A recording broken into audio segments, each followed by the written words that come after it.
right. Hey, everybody. Good to see you here today. Those of you who can, we're going to be doing, this is going to be a pretty kind of an open discussion. I'll be asking Matt about his book a little bit, and you guys can feel free to chime in.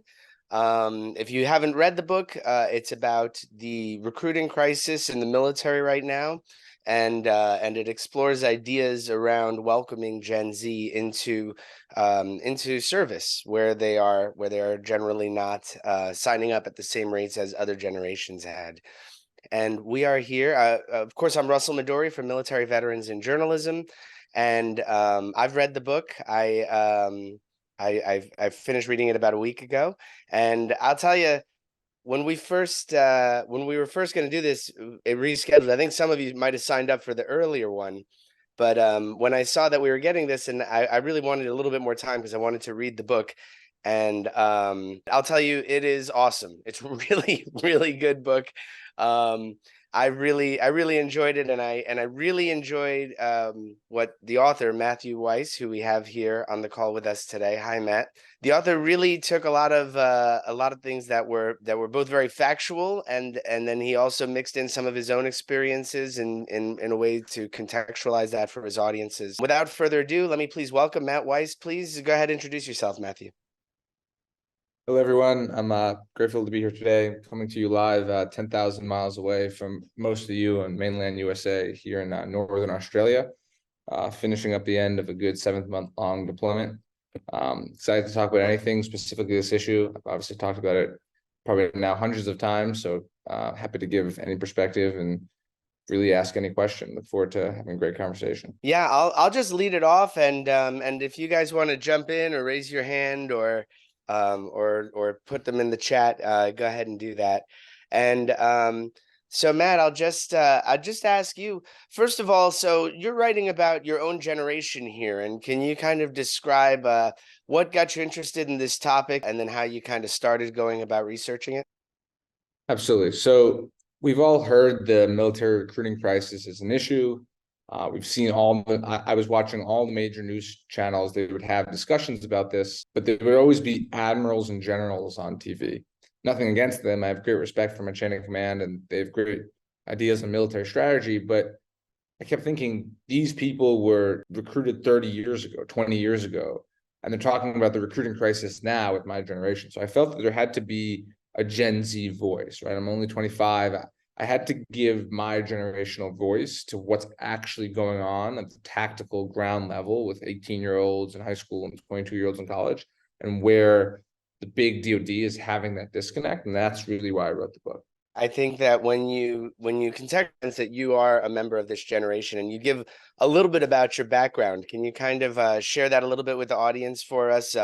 Where'd you grow up, and where did you get this kind of intuitive sense of what's going on with your generation? So a little bit of a non-typical military background, no immediate military family, at least in parents, no uncles or cousins like that. Went to Wharton as an undergrad and for business school, so I had a business background, worked at a pretty normal business path for a while, and then sort of went into the military after. So I tried to bring perspectives from University of Pennsylvania, very intense recruiting environment to get into UPenn, and also from the company I worked at, sort of the business world and business recruiting fundamentals into our modern military mindset. So I tried to meld those three things together and draw on things I saw well at those other two institutions and things that sort of were struggling with in the actual DoD itself. You kind of build some credibility around your ideas early in the book when you talk about how those different experiences where you've really done a lot of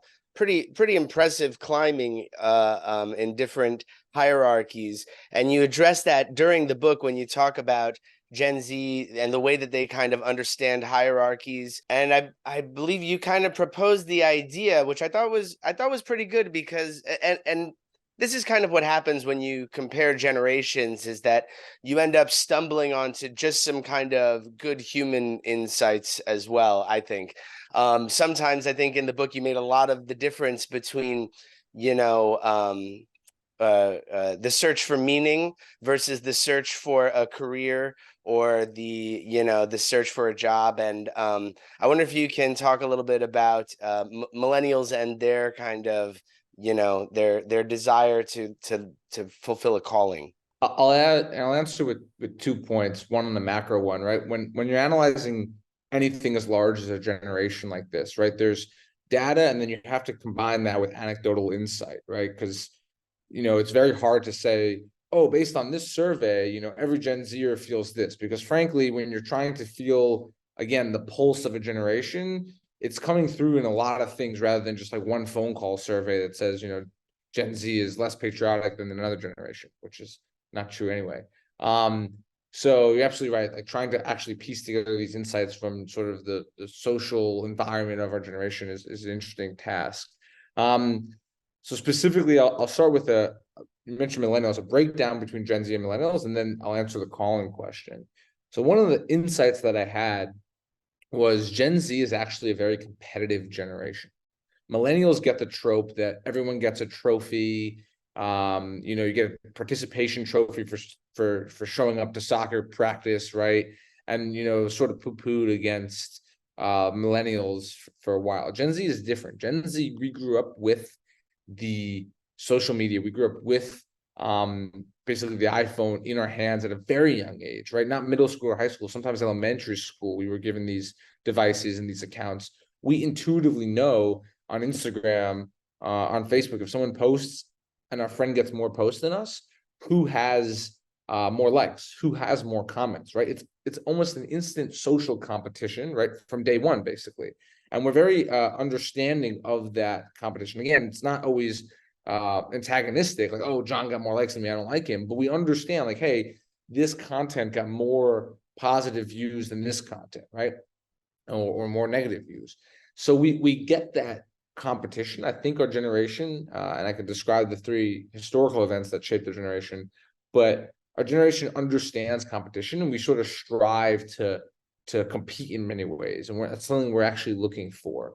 When we look at meaning, if you look at like the social, I bring a lot of like business social studies, psychological studies, right? There's careers, there's jobs, and then there's callings that people have. And that's sort of the seminal paper that I mentioned in one of the beginning parts, first chapter of the book, actually. Generation Z very much is looking and trying to understand what their calling statement is. They need a higher purpose. A lot of generations do. It's not maybe so unique to Generation Z, but because of the proliferation of the online community and the ability for them to... It kind of reminds me, Matt, when you brought up psychology, it reminds me of Viktor Frankl, right? Man's Search for Meaning, where this was a Holocaust survivor, and he kind of determined that having meaning can give you something to live for.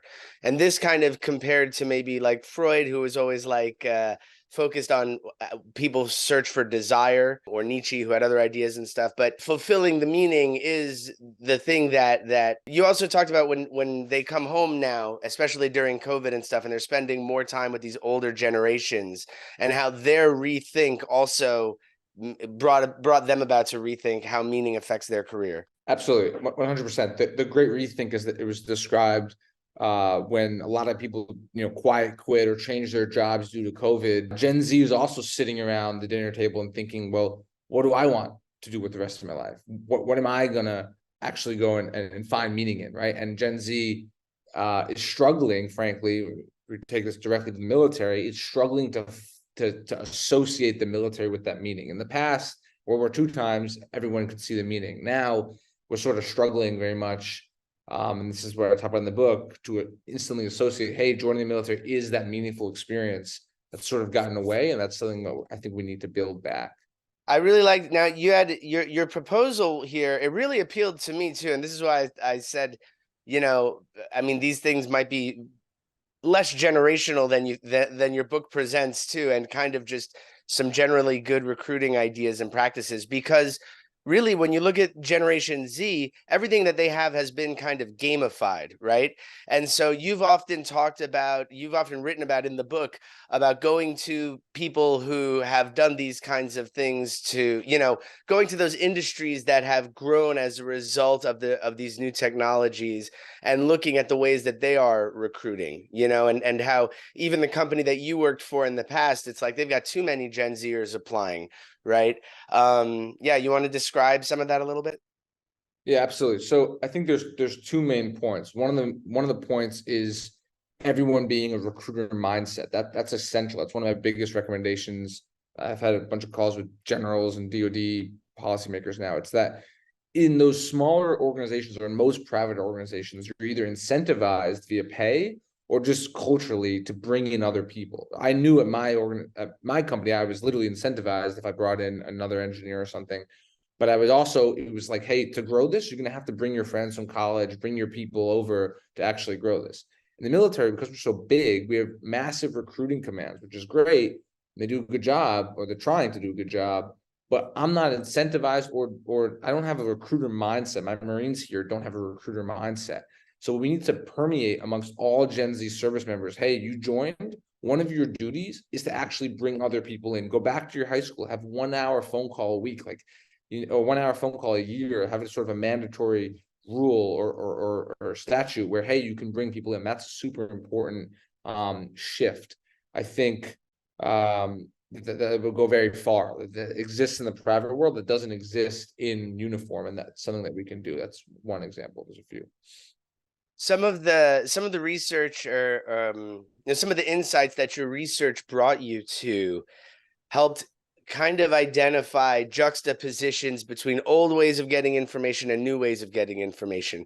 There was actually one page where you kind of took a shot at newspapers, and I wanted to bring that up with you. One thing that you kind of do bank on in one of your proposals is the idea of using influencers to help to spread that military message. In general, at military veterans in journalism, we have a really I think journalists in general have a kind of like a skeptical mindset. And the idea is, we don't necessarily want to protect the institution with journalism. And yet there are these very real things that the work of joining the military can give you, right? I mean, we kind of at MVJ, our whole basis of promoting our members is that at some point they stood up and they defended something, and so it makes a difference. And so, anyway, so yeah, you want to just talk about those ideas a little bit that you've explored in your book? Yeah, absolutely. Well, I think, and one thing very pertinent to this audience today is look, one of the biggest, besides Gen Z service members themselves, right, recruiting other Gen Zers that I just mentioned previously, one of the biggest other cohorts that can actually impact this is military veterans, right? Veterans have a huge impact. They're probably the second, if not the most biggest impact, because their experiences, especially when we only make up 1% of the population now, are going to be the ones that future joiners are looking towards, right? And the more that people share their stories, but I caution, and I want to be very direct when I say that, it shouldn't all be, oh, the great things the military gives. It should be the good, the bad, the ugly, right? Gen Z craves transparency. We get sold all the time online. We're used to Amazon ads popping up on our feeds. We know when recruiters are telling us BS and when people are real. So the more the veterans share their stories and get their stories out there, the good, the bad, the ugly, then people make an informed decision, a transparent decision. They don't feel like they were cheated, which some people honestly do, and that sort of dilutes the brand. So at least the good, the bad, the ugly, where they really know what they're getting into, the more we can close that knowledge gap is huge. So veterans have a huge goal and a huge job in actually sharing their stories in the most prolific ways possible to really get to their communities, to increase people. Yeah, well, on your last 2 points, veterans and those who are in, and you actually brought up there was you used one example of when those Marines invited Mila Kunis and Justin Timberlake, invited them to the Marine Corps ball. Now, I remember I when that happened, I was recently like sort of fresh out of the military. And I remember thinking like, oh man, some heads could roll over this, right? Like there's that kind of fear of what does the military expect of a soldier, and what does this kind of, what Pandora's box does your proposal open up, as far as, what other challenges might Marines want to do online too? And there's that kind of other side of it. Do you want to explore that a bit? Yeah, it's a great point. It sort of goes into the politics chapter as well, which is a key tenet, right? Keeping the military apolitical, but allowing us to have policy discussions, right? I think there is a big fear. I see this under some of the junior service members, oh, if I speak out about anything, like I can get in trouble or whatever, right? And we have to be very open with the military is made up of citizens that have ideas, that have points, that we should be able to bubble these points up, never attacking the chain of command, but having very constructive, positive conversations and abilities to express viewpoints in an apolitical but policy wise way, and never cheering for one candidate or another, saying like, I support this senator or this political candidate, but saying, hey, I do feel strongly about these policy issues. Let's discuss them in sort of open forums. We're very big on allowing open forums at the battalion level and actually having these discussions instead of, not censoring everything, but not allowing anything to come out. So ideas like that, for example, to fix the recruiting crisis, bringing, I'm not saying bringing, celebrity to the ball is the single answer to fix the recruiting crisis, but there are a lot of ideas that are going to be found at the tactical lowest level that people should be allowed to bubble up. And I think with natural language processing, AI analysis today, like, hey, recording a 5-second advice video or opinion video or idea video, frankly, hey, you could fix the recruiting crisis by doing this, this, and this, and being able to send that to some central database that parses everything in a instant natural language processing way is a really effective tool, a really good feedback tool that we can get from all of our tactical level veterans and service members. That we should take advantage of, frankly, in the DoD. That's how they should be sourcing ideas. So that's sort of a way that people should be encouraged to talk. I'm going to read some of these quotes in the chat. Andres Rivera writes, statistics show that mental health is on the decline within the military during service and after. This is a very hard issue to address. Gen Z seems to be a more mentally conservative generation, keeping to themselves and anything that might expose them to trauma, completely avoiding it. How do you think this impacts recruiting, and what do you think the military could do better? Well, first, I'll just say, Matt, you don't, maybe you disagree with some of that thing too, but what are your thoughts on Andres's question there? No, Andres's point is right. There's 2 points that are he's correct on. First off, yes, the data shows Gen Z is more mentally it has more mental health issues than any other generation. So that's like a data point. All the surveys, all the studies will show that. It also shows, and one of the chapters in the book talks about this, we are more mentally conservative, but we're pulling back to certain things. We drink less alcohol than other generations. Certain other behaviors are actually reversing in many ways. One of the chapters specifically is about mental health, and Gen Z really cares about mental health in the workplace. It's a huge regard for us. And the military has to be able to position itself as a place that supports mental health. One of my calls here is like, hey, we have this amazing medic and corpsman corps throughout the branches that deals with our physical injuries, that keeps our bodies healthy. We have to be able to prioritize mental health and show that the military is a place that supports mental health, that you can grow, that, yes, there's going to be intense challenges, intense difficulties, but that by serving, you're going to grow your resiliency, and you're going to actually be able to come out mentally strong when you came in, and you're not going to have a lot of issues that sort of the millennial generation in the global war on terror had mental wise. PTSD is a big factor of that. That has to be a huge messaging shift and a huge priority from the DoD, that military supports mental health. So he's absolutely right with this comment there. So I'm just going to read, I'll read Victoria Piccoli here. Hello, thank you for this. I'm a Navy Reserve millennial who recently got back from a 9-month deployment. And what I found interesting was the call to service from Gen Z versus my peers of being 9/11. Do you think there's going to be a defining moment for Gen Z like 9/11 was? Victoria's point is important. In the very beginning of the book, I mentioned the three events that shaped our generation. We're the first generation that is too young or was frankly not even born to remember or to experience 9/11, because Gen Z is 1997 to 2012, roughly, right? So 9/11 had no immediate impact on us, right? Or we don't think of that event. I cannot remember that event, right? I was 2 years old. So what's interesting is the three major events that shaped Gen Z, and this goes into sort of our generational dynamics, was the 2008 financial crisis that we saw a massive hit on the economy. A lot of our parents at that age were struggling potentially economically. We knew things were awry on a fundamental level, even if we were young. The 2016 election, regardless of whatever side you support or regardless of any political persuasion, we saw a very divisive election that impacted our generation and sort of the way we think about politics in relation to government. And then the COVID pandemic, for us, hit us when we were in school, most of us. So whether middle, high school, or college, whatever it was, COVID impacted our actual educational development. It canceled, put this in the book, it canceled Sweet 16s, quinceañeras, graduations. It canceled some of these normal development events that everyone else was expecting and sort of threw a wrench in a lot of plans. So those three events did massively shape our generation, right?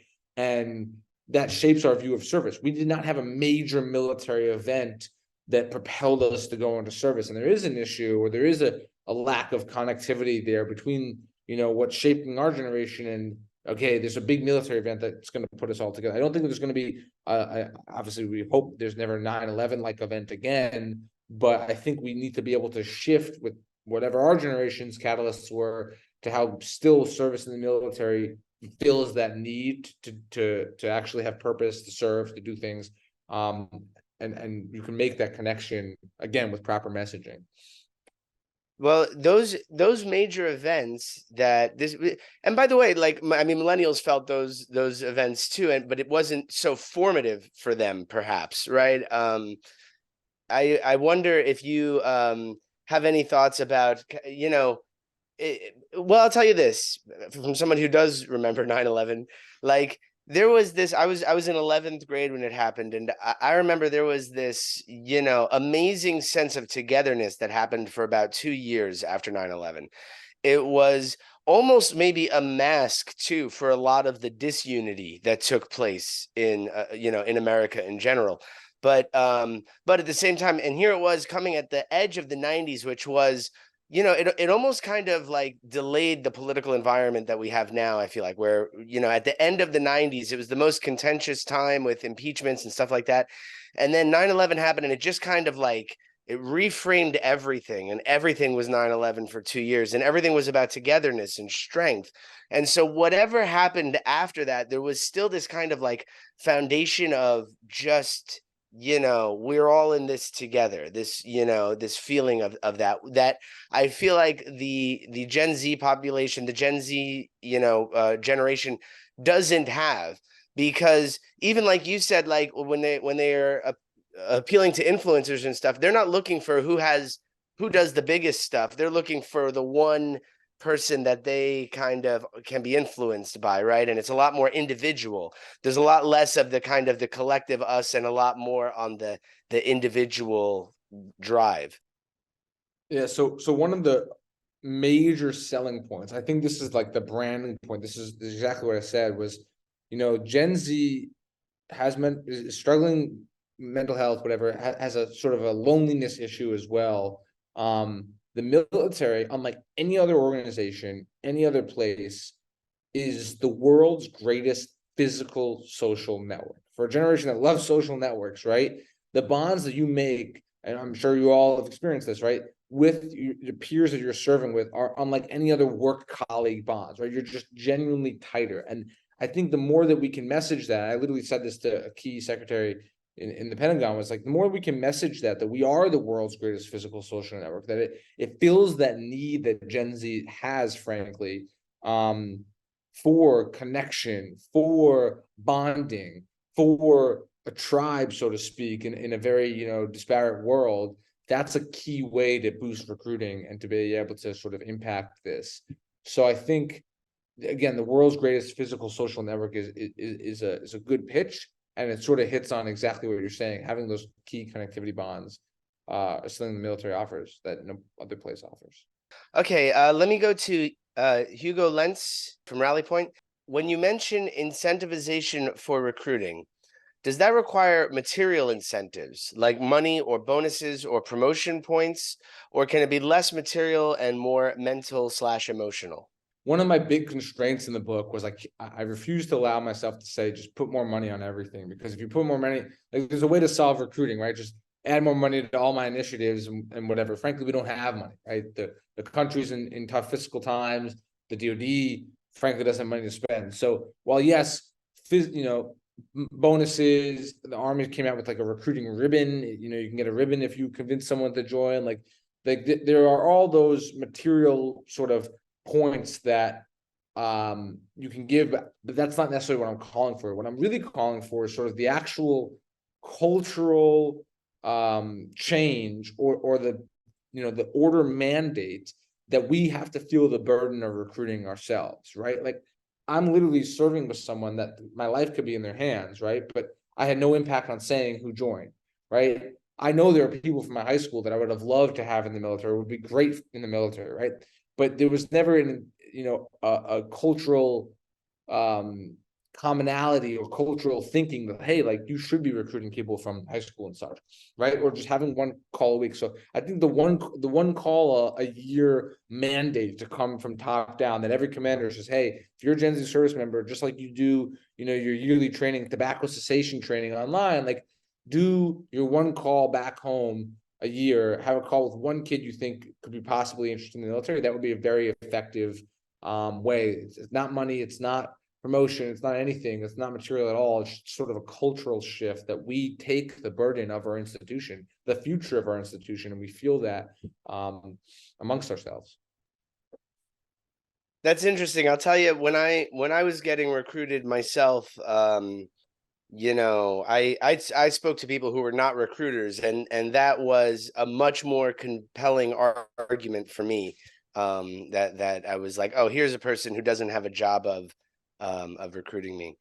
You're absolutely right. I've seen that all the time. Many people mention that, and that's one of the things I want to templatize and sort of solidify that. It happens all the time. A lot of us do it naturally anyway, but it's not an actual mandate. It should be, hey, like, the resources out there. What if you're someone from a town that has no military veterans, or you just can't find one to connect with, frankly, right? And you want to learn about being whatever in whatever service branch, right? There should be a way, an easier way to connect that, and there should be a mandate amongst those currently in uniform to do that. Yeah, go ahead, Deanna. Hey, I just want to say thanks for putting this on. This is super interesting. I just actually bought your book last night because I just saw this last night in my email. So super excited. I have a background in the Air Force and kind of HR communication, and, just trying to get the word out in general, and recruiting and Gen Z is like one of the biggest things we talk about constantly. And some of the issues and some of the solutions that you're providing right now is super insightful for me, just to get that different perspective and see what we can bring back, and how we can also leverage external media partners like Such on the Line to kind of tell that recruiting story. So based off of that, what would be, in addition to the We Are Our Recruiters, that aspect of, really instilling folks that go out there, talk about your story, talk about your service or your current service in general. What other advice would you provide for how to spend marketing dollars or how to spend communication dollars on, what can we do to leverage and actually ID and target some of these Gen Z folks? Thanks. Yeah, no, great question. Appreciate that. I almost have to think about that for a second. To actually spend marketing dollars. One of the things I mentioned in the book, and one of the ways that I think this has to be done is to have a joint centralized approach, right? But then to have it at the community level. So what I mean by that is, the biggest, in my opinion, we're talking about propensity, and that's propensity to actually want to join the military. That's the thing we're trying to switch. So it's very much a 0 to 1 decision here of, Am I interested in service in the military or not? Then you could focus on, you know, the Marine Corps, the Air Force, the Army, you know, the actual branch itself, right? But I think as a country, we need to increase the propensity to join the services. And so there's not this one centralized push from the top that combines all these service branches with all their disparate and different messages, because, you know, each branch is different and has their messages and recruiting commands. But there's not like this national civic push of like, hey, you know, we need to increase the propensity to join. And I think the one way to do that on a national level, and then I'll explain what I mean by the community level, is to have everything focused on literally a day, a month, or a week, right? And so this, I'll tell you, I'll give you the inside baseball. This is something the Pentagon is slowly working on. It's where they have me on like this discussion, and they're trying to figure this out. But I think too often, if like we have a Super Bowl commercial for the Army or like a Navy thing at this, whatever, that's great, but that doesn't focus the whole nation or the very small Gen Z attention span on one specific day. So I think what would be more effective is if they saved all communication dollars, all marketing dollars, and blasted everything in one intense like convergence window of a month, a week, or frankly, it could be even a day, like National Service Day, or could be whatever it wanted to be. That's the time when from the top down, we have to say, okay, this is when we're hitting all the high schoolers in America or all the potential, you know, young Gen Zers in America, like, hey, service, think about service on this day, right? So I think, but instead of doing these piecemeal, like one-offs and whatever, it has to all be focused. And that like a one day is a key thing. Now, with that being said, I don't believe like a national message is going to change, you know, one person in my little community in New Jersey. You know, it's going to focus everyone ideally, but you have to then allow for like local communities to actually lead these efforts. I think, you know, each community is going to have a different path, you know, whether you're doing a bus tour with a bunch of recruiters at once, that's fine. But I think amassing to one time period and then focusing on the community level is a better strategy for it. I hope that answers the question. It's a tricky one. I don't have a defined one answer for it, except for making this recruiting day is the best way I would answer that. Yeah, I really appreciate that. You know, just as you said, you can't throw money at a problem and expect it to be solved instantly. You know, you got to have that innovative like approach. So no, that helps. Thank you. Absolutely. Great, Hugo. Hey, this is super interesting, Matt, and thanks for the work you're doing on this, and thanks for the thinking you're doing around it. As you were talking, so I'm a Gen X guy.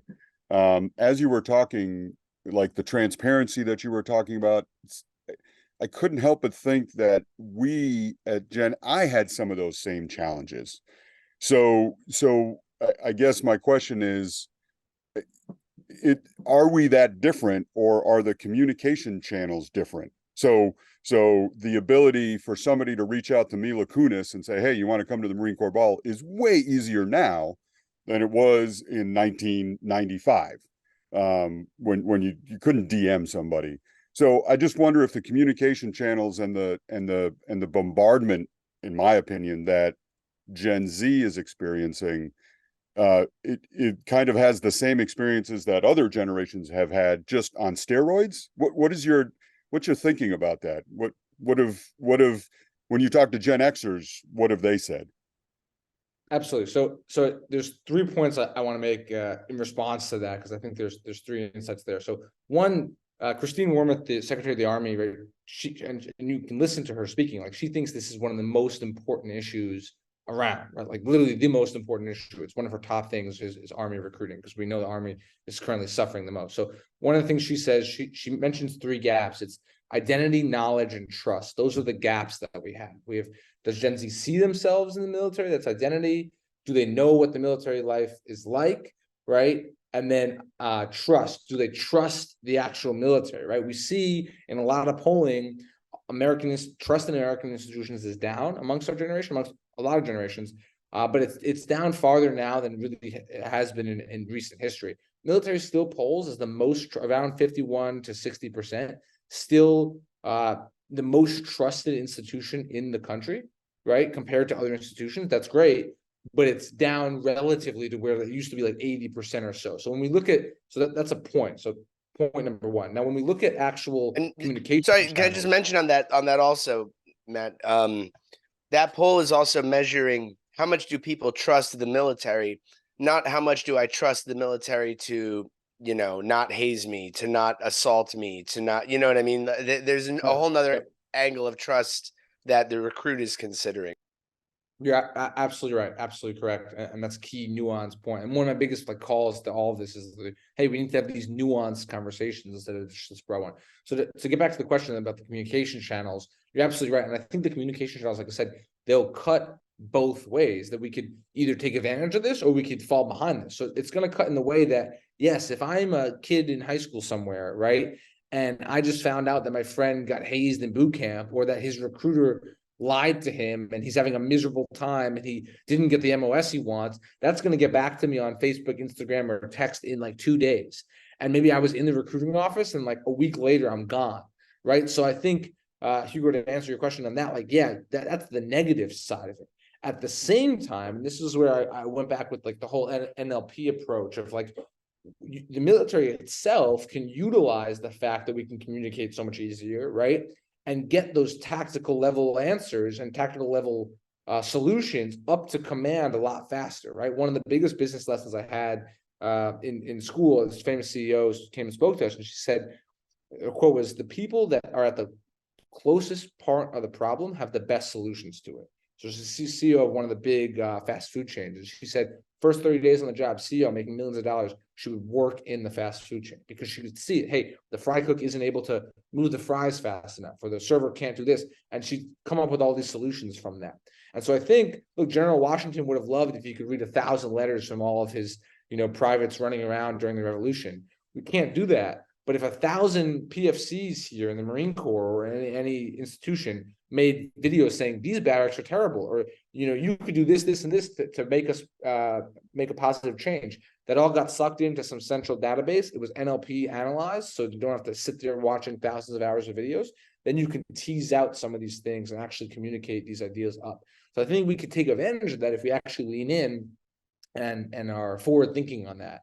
And yes, I agree with the premise of the question that, yeah, things are somewhat similar, but the communication channels are now faster. So this is Karan Lenoir Kelly. Go ahead, you're up. Hey guys, I'm a Gen Xer, and when I entered service, I did so because someone who was older than me, who also served, recognized that the reasons I thought I would be terrible at it was what actually made me really successful at it. And I encourage young people to consider military service, and they're not trying to hear because they don't want anybody to tell them what to do. What is the current age of Gen Z right now? Between 1997 to 2012. So we have some that are hitting like 26 years old, and we have some that are hitting, they're still 13, 14, going through middle school level or early high school level. Okay, so my youngest daughter is I call her my cosmonaut. She wants to be an astrophysicist, and I'm encouraging her to look at military as a way to get her education and also to be able to serve. Now, my 26-year-old, when I ask her to consider military service, because she's a polyglot, she speaks all these languages, she's a brilliant girl, and she says, I see what it did to you. I'm living through what it did to you after your service. How do you address that with young people? Because I think it's always a good idea for young people to serve at least 2 years. It will set you up in the future for a lot of other great things, and they lack foresight. They really can't see 5 minutes in front of their faces. They spend their times in front of screens. They were isolated so much, especially during COVID. And they are just coming of age. So how do you actually help them think forward? It's a good question. I think one of the goals of the country, frankly, right? There was a time when service to the nation was the highest extolled value, and that there was a return on service in many ways, right? Meaning you gave a lot in World War II. You were going to come, you got the GI Bill, you were going to be able to live the American dream, maybe start a business or work, have a great job, and like people were going to hire you. I think I applaud all companies that hire veterans, right? And really make a push to support that, because there is that what's in it for me aspect. And I think Gen Z is very open with saying what's in it for me.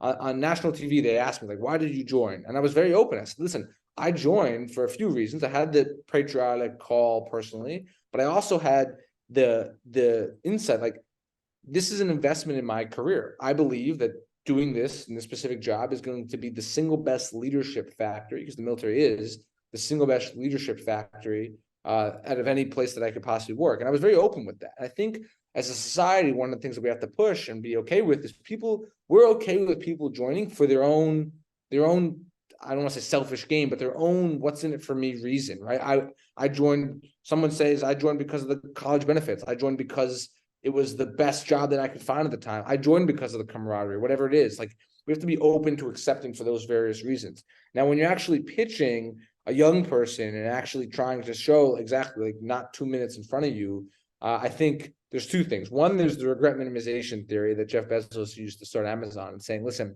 on your 80-year-old or hopefully 100-year-old deathbed, whatever it is, you don't want to have regrets. And I think for a lot of people to be able to say they did 2 years in military service, they'll have scratched that itch successfully and not have that regret.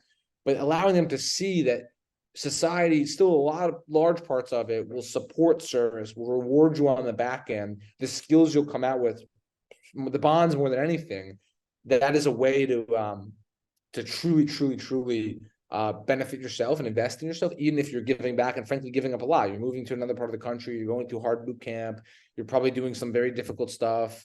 Physically, certainly you're often challenging yourself in ways you never did. And I think that's a key message you sort of have to bring out. So there's no one bullet answer there, but there's a few points that you can highlight, I guess. Okay, thank you so much. Go ahead, Tori.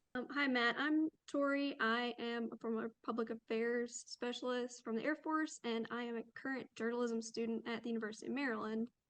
I got a couple more personal questions for you, I guess, about the book. Yeah, absolutely. Yep. One, did you talk to your public affairs specialist before you put your book out? Yeah, you have to. So everyone asks, like, did you get approval? So by background, I'm a signals intelligence officer. So everything I read every day is often, top secret information, right? So that was a whole process. It was a little annoying, a little bureaucratic, but frankly, and I promise I'll let you get to the other questions just to give the viewpoint.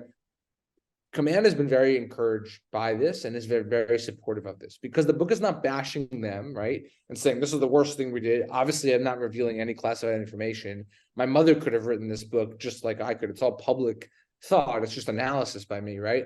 But they want these surprisingly, they actually want these conversations to be had. Like, there is a problem and they need ideas. So they're very supportive. Like, generals are having me talk and all these organizations or whatever. And again, I get no gain from this. I'm not making any money off of the book, but I do really care about the issue. And I think people are actually willing to listen to this. So yes, they are supportive of this. I'm not talking about any missions or anything. I'm talking about, like, hey, why did my best friend John from high school not do the same path as me? So yeah, sorry, but other questions? No, that's good. I was public affairs, so like that's just the Yeah, first exactly, question that comes to mind. Like, did you talk to? Okay. And why did you choose a book instead of another medium? Because you were talking about communications earlier, different ways that this generation communicates is online. A book is not necessarily online. So you're right. And if I'm looking back, when I've gone through the horrible pain of months of locking myself in a room and writing again, I don't know. I think it could be maybe easier to make TikTok videos. And our Marines have made TikTok videos about my book. That's a lot easier and it's a lot better marketing than the writing the 80,000 words. No, but in truth, I knew that the older decision makers, they still read books, and that's who it's really pointed for. Like, if there's one reader, I want Christine Wormuth to at least read the book one time. Like, she's like the ideal reader. That's who I wrote the book for, frankly, right? To try to arm her with ideas, and to have the medium of writing, even though it's a lot longer form, our brains process visual stuff a little bit better, especially written word. And the whole goal of it was to have the dinner table conversation so that she could have a dinner table conversation and we could all have these conversations. Allow the book to be the base conversation for everyone at the dinner table to say, hey, we all know recruiting is an issue. I'm not even involved in the military, but what could it do to make it more in line with society and more appealing to young people? And that's the goal, to have the book on the dinner table and then everyone discuss it once. That's been sort of the goal. Last question. Why Yes. didn't you hire somebody to read the book for you? Oh, on Audible, the Audible version? Yeah. Yeah, the audible version is a problem actually. If you want a little secret, I have to edit some of the files. There's a little bit of a sound issues for it. I could have honestly. One of my Marines was this sound mixer, and he really wanted to help, so we just did that as a side project. But yes, that's a good point. I probably should do that honestly. This is a good room to be in. You know, a lot of people here are some audio professionals too who can help you with that. Exactly. There you go. Thank you. Thank you so much. Actually, on that same train, Matthew, how has the reception to the book been? Have you identified 3 audiences early on in the book who you wanted to reach? Do you feel like some people have read your book and have they thought about moving you over to like Manpower and Reserve Affairs or something? Yeah, no, I can give the personal answer. So in the short answer, yes, people are very engaged in this topic. I think my goal was to just start the conversation and get the best ideas up, and it's been nice to see people coalesce around that. And people can disagree with a lot of my whole goal. I want you to disagree with half the ideas. I hope you hate half the ideas. Frankly, is what I tell people. Like, it's not me. I'm just one thinker. It's not me saying these are the ways to solve this crisis. This is a wicked issue that's going to require a lot of brain power and a lot of thinking. So half those ideas may be terrible. Like, by all means, like, that's okay. That's not the point of me writing. The point of me writing was to bring these conversations alive, to bring the best ideas out, right? And so again, because of that, as we engage in discourse, I've been shocked by, and frankly, happily surprised by how many people are willing to engage, have these good conversations, hopefully make some impact, people keep writing about the book. I've had a lot of, again, public news articles on the book, chances to talk to people. Hopefully I'll continue to be able to do that, just because I care about the issue and I'm interested. On a personal level, yes, I would love to. I'm talking with one Marine Corps unit that I would be able to continue this work on a DoD-wide level, which would be great. I'm happy to do that. That would be an awesome thing. So I'm working with, it's called the Marine Innovation Unit. I actually have a call tomorrow to see if I can continue this, because I think I can really continue to push here and hopefully continue to make an impact. So yeah, that would be great. That's a goal, obviously, personal goal. One of the earlier questions you got here. Do you think that the business world and the DoD face the same challenges, and how are they different if not? Yeah, it's a good question, and it's one that some of the commentators have pointed out and said, hey, like, you have some good points, but the military is different. I fully agree. The military is always going to be different than the business world. We can't say it's exactly the same. The military is not for profit. The public good is national defense. The business world is capitalistic and for profit, usually enterprise, right? So there are by nature mission differences.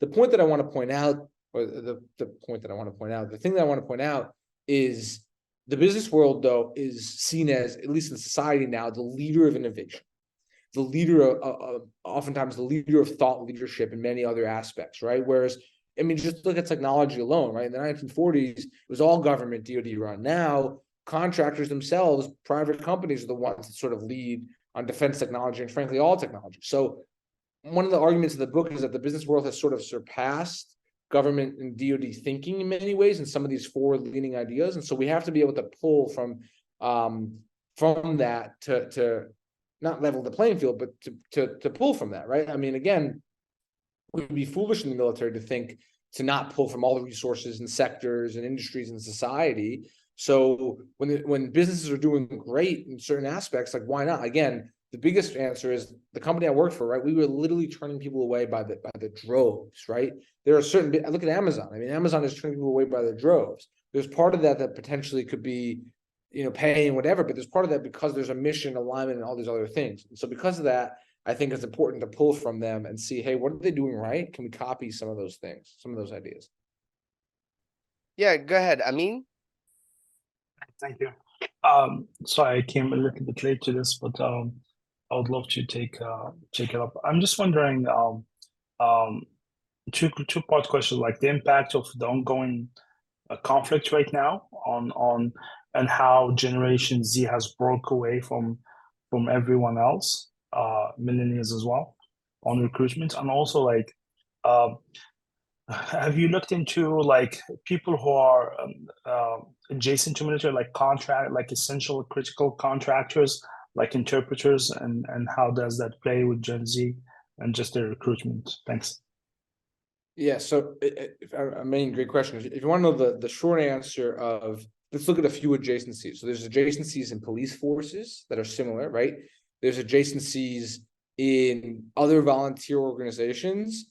And frankly, the short answer is like, yeah, all of them are struggling. A lot of struggle is happening. And this is an interesting time period. Look, the job market is strong, unemployment's low, but a lot of these organizations are struggling, and sort of like, you know, if the military has a problem, like national police, not national, state police forces have a problem, local police forces have a problem. So there is interesting adjacencies and struggles that they're also going through.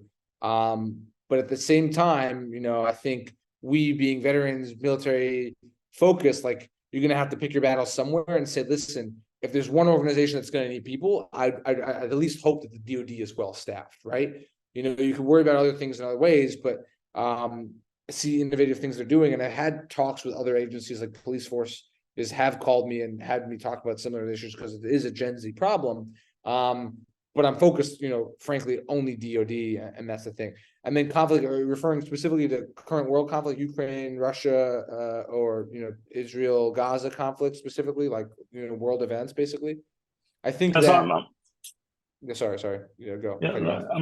Yeah, Gaza, because that's the conflict that there seems to be like a value shift, or like just like a prism shift between people who do their searches on TikTok versus people who do their searches on Google, and just like the media consumption, and how does that affect perception. Yeah. So look, I think in the end of the day, coming from an American standpoint, American view, you know, conflict in the world is always going to be a catalyst for change, frankly. And you're absolutely right that Gen Z looks and gets their media potentially from certain different sources than Gen X and millennials, frankly. So there's a point to be said with that. What's interesting is whether conflicts specifically with this issue are going to be galvanizing towards recruitment or divergent from recruitment.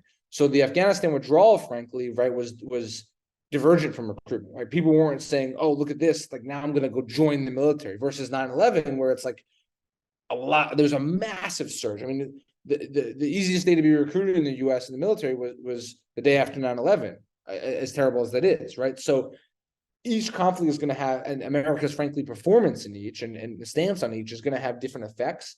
We're not calling for conflict or the desire for conflict in any way. It'd be interesting, though, how conflict cuts and creates a surge for service or a removal or disappearance from service.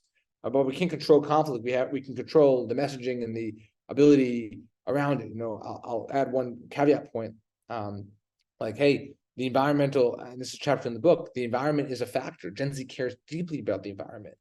Being able to link environmental work and the environment to the military, which is the world's largest employer, you know, our goal in the military is to be the most lethal fighting force to win our wars, 100%. We're not, you know, we're not the Peace Corps and we're not the Environment Corps. We need to keep mind of that. But there are ways that you can have a huge impact on the environment by working in the military. And if that's the messaging it's going to have to be, that's the messaging that it should be, that, you know, you can have a massive impact. You work on a nuclear sub or some interesting DoD DARPA project, that's a bigger impact than you can have by, you know, joining, frankly, with all respect, like the local cleanup crew in your community, right? You can have a big impact on the environment through the military. So it's an interesting point. There's good parts around it. I see. Let's go ahead, Tori. Perfect. I'll go fast. Do you think that the recruiting issue will continue with Gen Alpha, which is, you know, the next iteration? I have a son in Gen Z, and I have a niece in Gen Alpha. They're 2 years apart. So do you think that that's going to be an issue? And do you think things like esports teams and The Rock talking to Congress is going to make a difference? Yeah, it's a good point. Look, The Rock talking to Congress, esports teams are positive things. We're not going to say they're negative, right? The more people that are talking about the military, as many influencers as possible, the more you can capture the short time frame that we have on TikTok or any of these sites. Like, that's a good thing, right? We support that. That's always going to be beneficial to us. I do think, unfortunately, the problems are going to persist. I care very much about the margins, right? I care that, you know, you're not going to turn around recruitment tomorrow and all of a sudden we're going to have a stellar recruiting year. It's just, you know, trends and momentum go in one direction. But I think you can start to make changes that are investments that reverse the trend to be able to say, hey, over time, right, we're going to be able to successfully close the gap a little, or at least change the propensity, right? I care most about that measure. I don't even care about the end result. That could be economic factors. There's a lot of things that affect the end number of results, but I care about the propensity to join. And Beth Ash, the lead RAND researcher on this topic, I cite her a lot. Even she'll admit, like, propensity is down right now. And that's the biggest problem. If we can change propensity by a few percentage points, right? I think it's like 13% now. If we could even like 15, 16, then you're going to start to get on the margins a couple thousand more people into service. That's a key point, right? So propensity is what we're really fighting, is what the book, or I believe we should be fighting for. Thank you very much, Matt. Really appreciate you coming here, talking about your book. Definitely give it a very high recommendation. I think it's a really great one. It's a really great look at this issue. And also I really like the ways that you brought your own personal experiences into it, and kind of shaped the research with your own perspectives, and qualified them where necessary. And so really appreciate your time, Matt. Thanks to everybody for being here, and have a great day.